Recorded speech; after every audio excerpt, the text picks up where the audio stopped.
జై శ్రీకృష్ణ అండి. ఈరోజు భగవద్గీతలోని 23, 24, 25 శ్లోకాల భావములు తెలుసుకుందాము.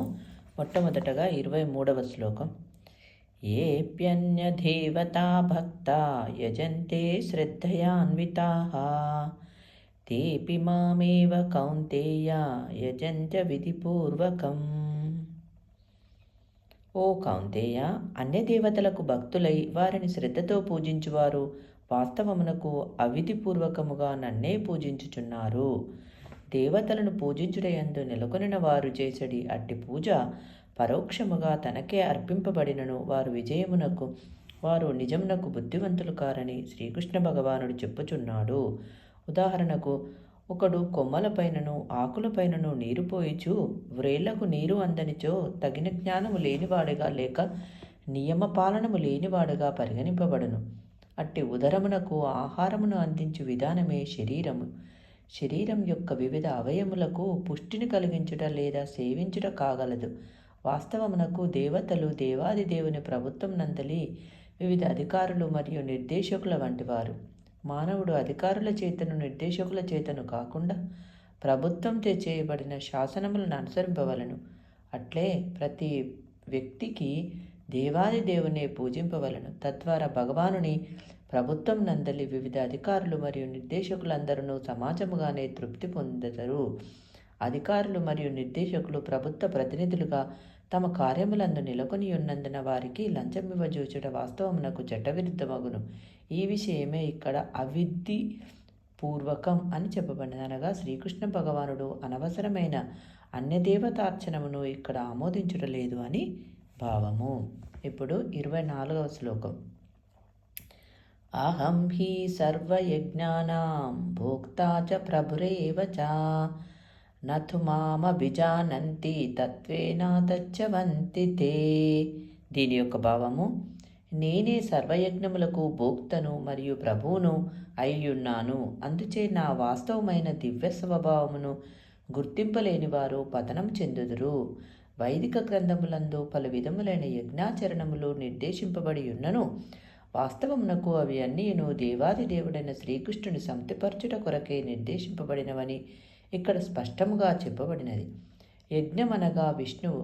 భగవద్గీత యజ్ఞుడు లేదా విష్ణువును సంతృప్తిపరచుట కొరకై ప్రతి ఒక్కరూ కర్మనొనరింపవలనని స్పష్టంగా తెలుపబడినది.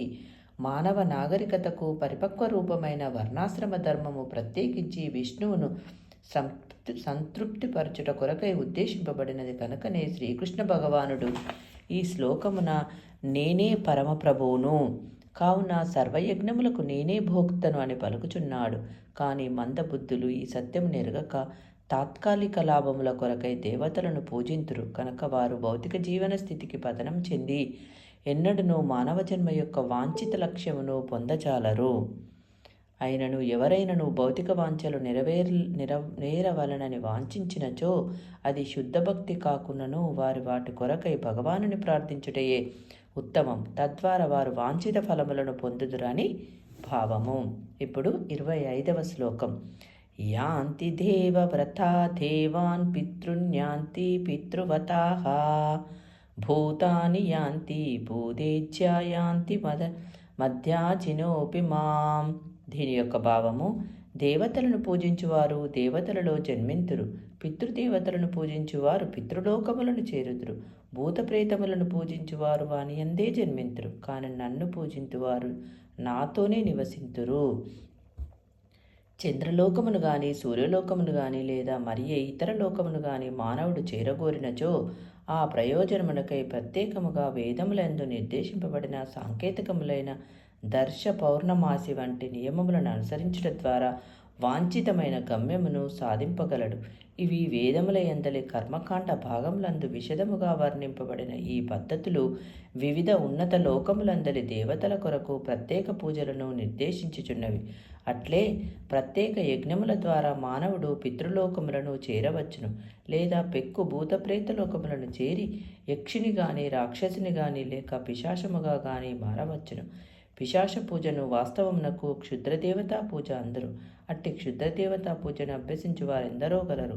వారు దానిని ఆధ్యాత్మికమని భావించినను అట్టి కర్మలన్నీ పూర్తిగా భౌతికములైనవి. అట్లే దేవాది దేవుని అర్చించు శుద్ధభక్తుడు వైకుంఠ లోకములకు గాని కృష్ణలోకములకు గాని తప్పక పొందుదురు.